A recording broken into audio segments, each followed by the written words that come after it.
Morning guys. তো আজকে এখন বাজে হচ্ছে সকাল 6:30 আর আমরা বেরিয়ে পড়েছি কুয়া জেটি বোটের উদ্দেশ্যে। এবং তোমরা দেখতে পাচ্ছ বাইরে কিন্তু এখনো ভীষণই অন্ধকার, কারণ এখনো সানরাইজ হতে 1 ঘন্টা বাকি। এখানে ইউজুয়ালি 7:30টার পরে সানরাইজ হয় আর আলোটা কিন্তু থাকেও রাত 7:30-8টা অবধি। এখন আমরা ক্যাবে করে রয়েছি। আমরা রাতেই সমস্ত কিছু গুছিয়ে রেখেছিলাম যাতে সকালে আর্লি অ্যাজ পসিবল বেরোতে পারি। তো আমরা 6টায় উঠেছি এবং রেডি হয়ে 6:30টার মধ্যে বেরিয়ে পড়েছি। আমরা আজকে যাব ইপো বলে একটি জায়গাতে, যেটা মেনল্যান্ডে, মালয়েশিয়া মেনল্যান্ডে। তো এখন আমরা লাঙ্কাভিতে আছি। তো আইল্যান্ড থেকে আমাদের মেনল্যান্ডে যেতে হবে। এখন রাস্তাঘাট একদমই ফাঁকা, দোকানপাট একেবারেই বন্ধ। আমরা যাচ্ছি কুয়াতে। হাই গাইস, তো আমরা কুয়া জেটিতে চলে এসেছি, মানে এই যে জেটি যেখান থেকে ছাড়বে। এখানে আগে যে কিছুটা দেখাতে পারিনি, সেটার কারণ হচ্ছে এখানে সিকিউরিটি চেকিং হয়। ওখানে ফটো তোলা, ভিডিও তোলা নট অ্যালাউড, কারণ এখানে সেই এয়ারপোর্টের মতন সিকিউরিটি চেকিং হবে। তোমার পাসপোর্ট দেখতে চাইতে হতে পারে, তোমার টিকিট দেখতে চাইতে হতে পারে, ব্যাগের ট্যাক্স দেখতে চাইতে পারে, কারণ এরা যেহেতু ইন্টারন্যাশনাল বর্ডার থেকে কানেক্ট করে, তো হতেই পারে কেউ ইলিগালি ট্রান্সপাস করলো। তো দ্যাটস ওয়াই এখানে সিকিউরিটি চেকিংটা করা। এখন বাজে হচ্ছে 7:20। আমরা 7:05 নাগাদ এখানে পৌঁছে গেছিলাম। অলমোস্ট 35 মিনিটস আমাদের লেগেছিলো এখানে আসতে। তো এখন এখানে ওয়েট করতে হবে 8টায় জেটি। অ্যান্ড এখানে আস্তে আস্তে আলো ফুটছে, তোমাদেরকে একবার দেখাই। এইটা হচ্ছে ওয়েটিং হলটা। যারা কুয়ালা কেদাতে যাবে তাদের সিটিং এরিয়া এইটা, যারা কুয়ালা পেরলিসে যাবে তাদের সিটিং এরিয়া ওইটা। এখানে সব কিছু আছে, ওয়াশরুম আছে, এরকম যেগুলো ভেন্ডিং মেশিন সেগুলো আছে।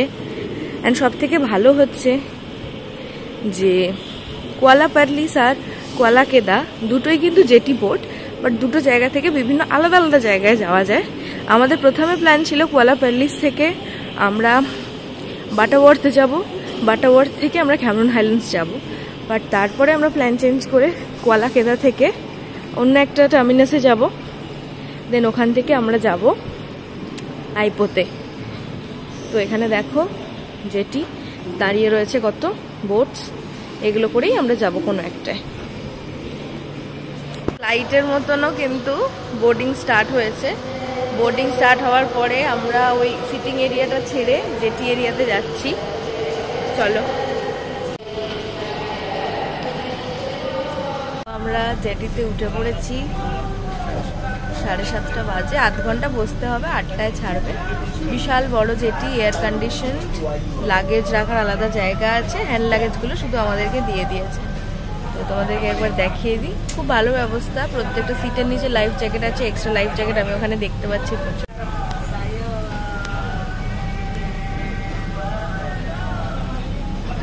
এখন 8:05 বাজে, 5 মিনিট আগে একদম প্রপার টাইমে কিন্তু জেটিটা আমাদের ছেড়ে দিয়েছে। বাইরে খুব সুন্দর সানরাইজ হয়ে গেছে, দেখতে ভালো লাগছে। আজকে একটু মেঘলা করে আছে, আজকে সব জায়গায় বৃষ্টির চান্সেস আছে অল ওভার। এখানে তো খুব বেশি বৃষ্টির চান্স আছে। কালকে 5% চান্স যা বৃষ্টি হয়ে যায়, 75%-এ জানি না কতটা বৃষ্টি হবে। তোমাদেরকে একবার বাইরেটা দেখিয়ে দিই। তো গাইজ এখন বাজে সকাল 9:25। তো অলমোস্ট 1.5 ঘন্টার রাইড হয়েছে। এখানে সবাই ঘুমিয়েছে, আমরাও ঘুমিয়েছি, কারণ এত দোলা লাগছিল, মনে হচ্ছিল যে বমি করার থেকে ঘুমিয়ে পড়া ভালো। তো সবাই ঘুমাচ্ছিল, আমরাও ঘুমিয়েছি। 1.5 ঘন্টার জার্নি চলে এসেছি মেনল্যান্ডের আইল্যান্ড, মানে মেনল্যান্ডের কাছাকাছি চলে এসেছি। এখানে জলটা অনেক বেশি খোলা, ঠিক আছে। অলমোস্ট আমরা বোটের কাছে চলে এসেছি আর অনেক লোক উঠে দাঁড়িয়ে পড়েছে। ওদেরকে জলে নামিয়ে দেওয়া হবে, ওরা সাঁতার কেটে চলে যাবে। हमारी अभी पेंशन हुई है। हाँ। इपो कितने दिन होगी? इपो में रहेंगे आज को और कल। গাইস, তো আমরা জেটি পয়েন্ট থেকে বেরিয়ে একটা গ্র্যাব করে এসেছি এখানে একটা বাস টার্মিনাসে ইপো যাব বলে। তো এখানে বাস টার্মিনাসে বললো যে এখান থেকে ইপোর বাস কম, একটাই বাস ছাড়ে 12:30টার সময়। তো এখন সবে 10টা বাজে, আমাদের 2.5 ঘন্টা ওয়েট করতে হবে। তো তার থেকে বেটার বললো আরেকটা বাস টার্মিনাসে চলে যেতে, সেখানে যে 2 ঘন্টা লাগবে। ওখান থেকে খুব ঘন ঘন ইপোর বাস আছে, মোটামুটি খরচা একই পড়বে। তো আমি গেছিলাম ওয়াশরুমে, ওয়াশরুম থেকে ওয়েটিং রুমে যাচ্ছি। অ্যান্ড এখানে টয়লেট করতে নিল 0.50 রিঙ্গিত, মানে 10 টাকা। তো এখন এই ওয়েট করব, আমরা একটু খেয়ে নেবো, দেন বাসে করে আমরা যাবো আরেকটা বাস টার্মিনাসে বাটুয়াস বলে, দেন তারপরে ওখান থেকে ইপোর বাস। তো আমরা বাসে উঠে পড়েছি, বেশ লাক্সারিয়াস বাসেই আছি।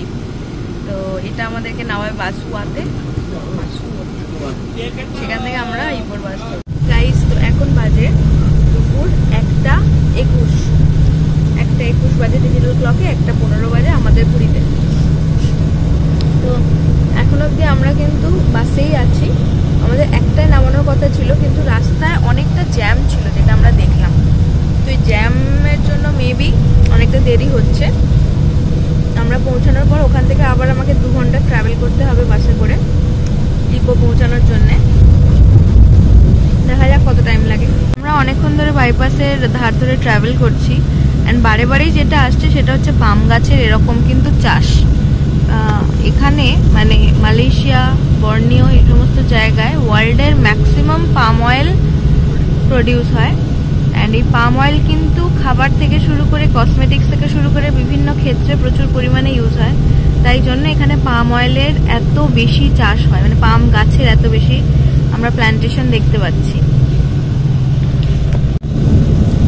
আমরা চলতে চলতে এবার একটা সমুদ্রের ধারে টাইপের জায়গায় চলে এসেছি। আর ওইদিকে খুব সুন্দর স্কাইস্কেপ রয়েছে।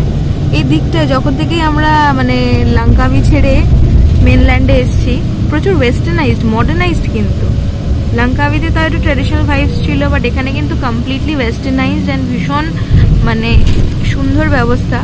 এখন আবার একটা টোল ট্যাক্স পড়েছে কম করে, এটা হয়তো 1 ডজনটা টোল ট্যাক্স আমরা পার করেছি এতক্ষণে, প্রায় 12-13খানা টোল ট্যাক্স পার করেছি। অ্যান্ড টোল ট্যাক্স দেবো না কেন, কারণ রাস্তা খুব সুন্দর, একটাতেও এমন একটা জায়গা নেই যে কোথাও জার্কিং হয়েছে বা ঝাঁকুনি হয়েছে, এত সুন্দর রাস্তা এখানে। তো গাইজ, আমরা চলে এসেছি পেনাং সেন্ট্রাল বাস টার্মিনাসে। টিকিট কেটে নিয়েছি 25 RM করে।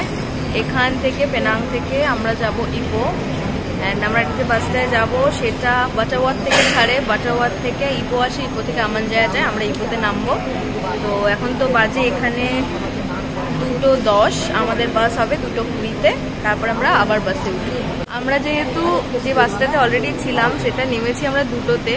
অ্যান্ড দৌড়ে দৌড়ে আমরা এখানে চলে এসেছি। তো আমরা কোনো খাবার পিক আপ করার টাইম পাইনি। তো আমাদের কাছে যা আছে আমরা তাই খাবো আজকে, চিড়ে ভাজা, বিস্কিট। অ্যান্ড এই জন্যই বলে যে এক্সট্রা কিছু এমার্জেন্সি জিনিসপত্র নিয়ে রাখতে, কারণ এখানে রয়েছে কিছু ভেন্ডিং মেশিন যেদিকে ওদিকে রয়েছে, বাট এখানে শুধু ওই কেক, চিপস এগুলোই আছে। আমাদের কাছে চিড়ে ভাজা আছে, মুড়ি আছে, আমরা ওগুলোই খেয়ে নেবো আজকে। হ্যালো গাইজ, তো এখন বাজে বিকেল 5:30। আমরা এখন কেদা ডিস্ট্রিক্ট ছেড়ে পেরাক ডিস্ট্রিক্টে ঢুকে পড়েছি, যেখানে অ্যাকচুয়ালি ইপো বলে জায়গাটা। এটা হচ্ছে পাহাড়ি এলাকা, ভ্যালি এলাকা। দেখে মনে হবে তোমরা কার্শিয়াঙে চলে এসছো। তোমাদেরকে একটু দেখাই।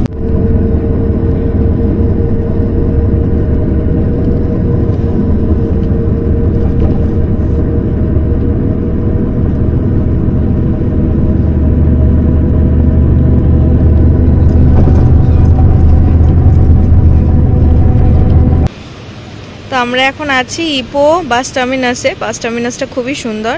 এখানে আমরা যাচ্ছি ইনফরমেশন কাউন্টারে। এখান থেকে ইনফরমেশন নেব, কারণ সবাই এখানে ইংলিশ বলতে পারে না। চলো দেখা যাক। এটা বাস টার্মিনাস থেকে বেরিয়ে প্রথমেই, হ্যাঁ কনফার্ম করে দে, আমরা গ্র্যাব বুক করছি। গ্র্যাব মানে হচ্ছে এখানকার উবার। ওটা থেকে জোম্যাটো টাইপের খাবার সব কিছুই অর্ডার করা যায়। আর এখানে একটা বিশাল বড় মল আছে, মলটার নাম পাসার রায়া বেসার। এখানে সব কিছুতেই রায়া রয়েছে, তাই জন্য আমি এখানে ঘুরতে এসেছি। আমরা আবার গ্র্যাব করে নিয়েছি। এখান থেকে আমরা হোটেল যাব। এখান থেকে 12 কিলোমিটার দূরে আমাদের হোটেল।